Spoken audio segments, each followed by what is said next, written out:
lessons from the internet that's going to expand your knowledge. Let's just start. There's an entire advanced civilization there, including some of the largest pyramids on Earth, right in Antarctica. He said he flew into an area that opened up at Antarctica, and he went into an area where it was lush and tropical almost. We have a new enemy that can fly from pole to pole with extreme speed. And he says they come and go as they please because nobody can stop them.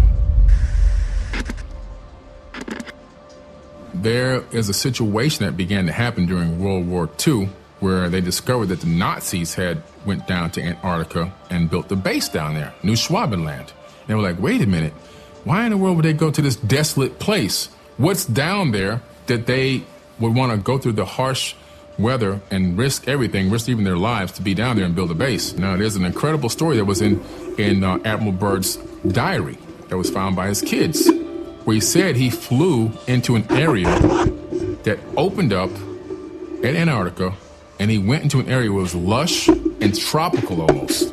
And as he got into this area, this is according to his own diary, people can look this up, something took over his plane, and these two UFO-type craft, circular craft, flying saucers, came, and it took over his craft, and it guided him in to this area where they landed. And then they took him to meet somebody that he calls in his diary the Master. Pretty interesting story. And according to this account, the Nazis had gotten help to create these craft called the Haunebu. They had 4 versions of this craft, these circular disc craft, from these people down there. The guy, this Master, told him that they were wary of the nuclear bombs that had just, been utilized, dropped a nuke on Japan and so forth, and they were wary of our experimentation with nuclear devices and wars because they're sharing this planet as well. Pretty interesting story. And so, all of a sudden, Admiral Byrd's going down there with a fleet. Not just a small fleet. He took over 3,000 people with him. This was a huge expedition. It was a military expedition. When he got down there, they had a situation where some of these flying objects were attacking some of their ships and actually destroyed some of them. Sent him back home packing with his tail between his legs. This is one of the top admirals, like a the dog, top admiral in the world at the time for the United States military. He said that we have a new enemy that can fly from pole to pole with extreme speed. Why would he make a statement like that? And then all of a sudden, these Nazi, they are rumored to have these craft, which some of the designs have been found, called Haunebu. And these Haunebu craft had the capability of utilizing a couple different forms of propulsion. One was jets, so they could take off vertically. They had little jets that would thrust and take off vertically, but then from there they can shoot off horizontally. Well, they were using a device that was spinning in the center of the craft, and what it appears to be is they began to copy technology from the ancient Indian Vedas, because Hitler was sending his people all around the world to get knowledge on ancient technology. That's how they found these people in Antarctica. He even sent people to Tibet, Nazis to Tibet, to talk to the people in Tibet to find out about this ancient technology. He found out about Vimanas, and these people supposedly in Antarctica helped him develop a couple of them, where they use a ferrofluid vortex engine. A ferrofluid is a liquid metal like mercury. And in the ancient Indian Vedas, if you take mercury and rotate it at a high rotation, a high RPM, and electrify it, you get something called anti-gravity. So he was utilizing something that had rotating discs underneath these round craft, according to eyewitness accounts, and also the schematics that were discovered during the collapse of Nazi Germany. And it's pretty interesting that I think besides the uranium that's down there in Antarctica, which obviously you know what uranium's used for, right? Mm-hmm. Nuclear power plants and also nuclear weapons. There's mountains. Admiral Byrd said there were mountains of coal with no ice caps. No ice caps, his exact words, and I can give you a copy to this video. His own mouth is saying, no ice. Mountains of coal that can satisfy the world's need for coal for a very, very, very long time. Also, there's plutonium down there. Again, so uranium and plutonium, we know that if you have a high level of plutonium and uranium, it's one of the easier elements that you can separate the atoms. You can split atoms very easily, which makes it high use for weaponry and also power plants. So that's why the government wanted access down there. That's why the Germans wanted access down there. And that's why after Germany fell, we had Project Paperclip, where we took all the scientists from Germany that had learned all this wisdom and knowledge, and we brought them to America. People think Project Paperclip was just a small number of Nazis. We took over 2,000 Nazis with us and brought them to America and put them in positions of power over technology companies, the CIA, the space program at NASA, and so forth and so on. And we began to develop these technologies. So in a weird kind of way, America became the Fourth Reich, to be honest with you. And I know that they were developing at the time Haunebu number 4, which supposedly Hitler never got killed. He escaped in Haunebu number 4 to Argentina, which is very, very close to where? Antarctica. If you look at Google Sky right now on the computer and look down on Antarctica, you'll find bases from research bases from every major country in the world there. And you'll also find the Rockefeller Foundation base as well. So Admiral Byrd was right. All the technology and research, it's the #1 place in the world for technology research is right down there in Antarctica. I believe that as the ice is melting, they're finding remnants of an ancient civilization. We know that Antarctica was not a frozen tundra for 12 million years, like mainstream scientists want you to. Mainstream science says 12 million years to build up all this ice. No, that's not accurate. We know this because of the Perry-Reese map. The Perry-Reese map shows Antarctica what it looked like without ice on it, and that's not even that old. So we know that Antarctica shifted into that spot. How? Because we know that Antarctica is surrounded by tectonic plates.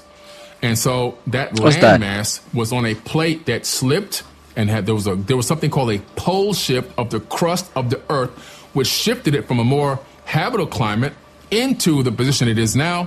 And that's why the animals that are being uncovered from the ice were flash frozen with undigested food in their stomachs. And there's an entire advanced civilization there, including some of the largest pyramids on Earth, right in Antarctica. Like they make the one at Giza, the Great Pyramid, look like, a buggy, a dune buggy. I mean, these things are super massive. There's only a couple things we know. Like one of the pyramids is 2 kilometers by 2 kilometers by 2 kilometers by 2 kilometers at the base. Wow. The height is just, it's massive. It's way up there. Like, it's in the thousands of feet. But also, one former military person that was a source for Linda Moulton Howe, this was on a documentary she was in. She said that source told her, after going down there for research, I guess in private security, that it was still emitting some type of exotic energy, which is pretty interesting because that was the second time I heard a statement like that. The first time was on a documentary that came on Discovery Channel about the Bermuda Triangle when they found those pyramids off the coast of Cuba down there. All right, which is clearly scanned. Everybody knows that they exist. But this guy was taking he would get off the boat and take like a dinghy out to float to the center area. And he said the same thing. Some type of exotic energy was draining his batteries on his cameras. He had to try 3 times to get this thing recorded properly. He said exotic energy. And what's interesting is if you take a perfect line and draw it from the tip of the Bermuda Triangle, the center of the Bermuda Triangle, straight through the Earth, you come out at the Yonaguni Pyramid at the Dragon's Triangle in Japan, which is also rumored to have disappearances and exotic energy and all this other crazy stuff. So in some way, these structures around the world are all linked with potentially portals of some type or energetic portals. The Antarctica Treaty. Do you know about this? Yeah, that treaty was to allow peaceful collaboration of research and science down there, no war zone. You can actually go down there. There's a guy who's got a new show on my TV network his name is Brad Olson. It's called The Secrets of Antarctica. He went down there, and so we're documenting the whole thing. He went down there. He pulled up on the research facilities. He had to get approval to come on land. They wouldn't let him inside of the facilities, but he did get a chance to go down there. So people who say it's impenetrable and no civilian can get there, that's actually not true. You actually can. It's very expensive and it's very taxing on the body, but you can get down there. And so it's pretty interesting. So that'll be coming out soon. But there's an opening next to these research facilities. And this is why I believe they made this treaty, this sharing of information treaty or whatever. There's a 30-meter wide opening there. You can see it on the Google Sky thing. And what's interesting, on Google Earth, I'm sorry. And when you look at it, like what's in there? Now, why are they over here? And why are they so close to this gigantic opening? What's in there? I think the answer is whatever Admiral Byrd came across, or whatever they're coming across, I think it's linked. I think there's a remnant of an ancient civilization in there that possibly is still there, and they're in communication with them, in my opinion. Another thing that backs this up, I took a remote viewing course with Major Ed Dames, Project Stargate, former CIA, United States. And his project was for remote viewing. So I took a course with him several years. He was my actual teacher, my direct teacher. It wasn't like I was under some other people that worked with him. No, he was my direct teacher. There's pictures of me with this man. And he told me that there's beings that have easy and free access to come and go as they please from Antarctica. And at one of these classes, class was over. It was like a 10-hour class. We were just sitting around talking, having a casual conversation. He told me a few other things, but that was one of the things that kind of stood out. And he says they come and go as they please because nobody can stop them.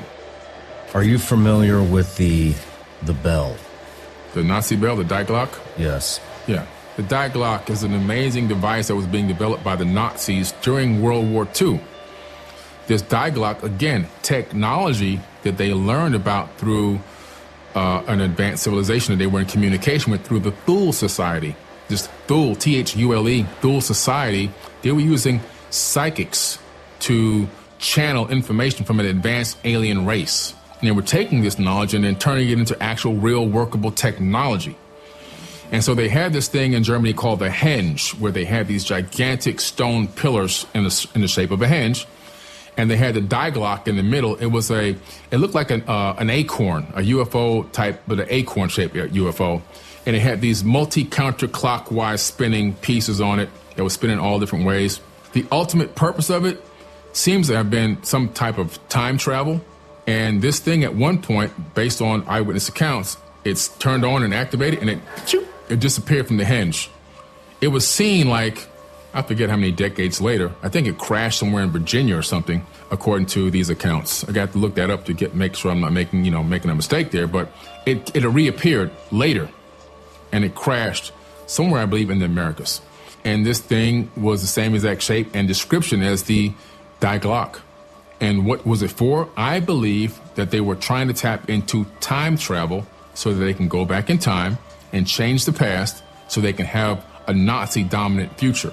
You see, they wanted to alter realities. What? The only problem with going back in time they didn't take into consideration is that if you go back in time, you can't alter the future reality that you existed in on the same timeline.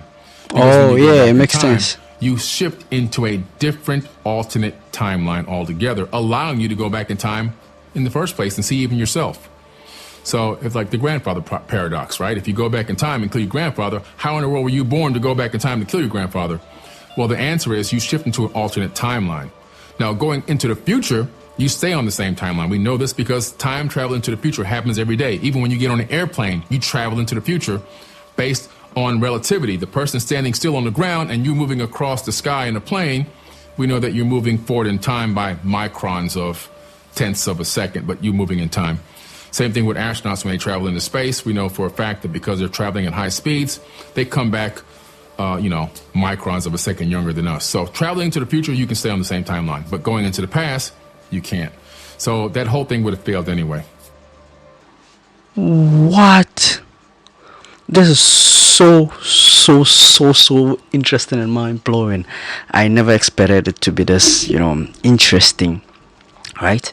There's an information that I've never thought about that existed. Like I've, learned about a couple of these ice walls. Like it's all over on TikTok right now, but then it's mind-blowing right now what I have learned right now, and I feel it's so interesting. I have to dive deep into it and really learn more. Like I'm a vessel to learn more knowledge and I enjoy learning more knowledge. So I hope you also enjoyed it as well. Don't forget to like, comment and subscribe, and also share with your friends, and also click on the notification bell icon so that any video that I post you will be the first to get it.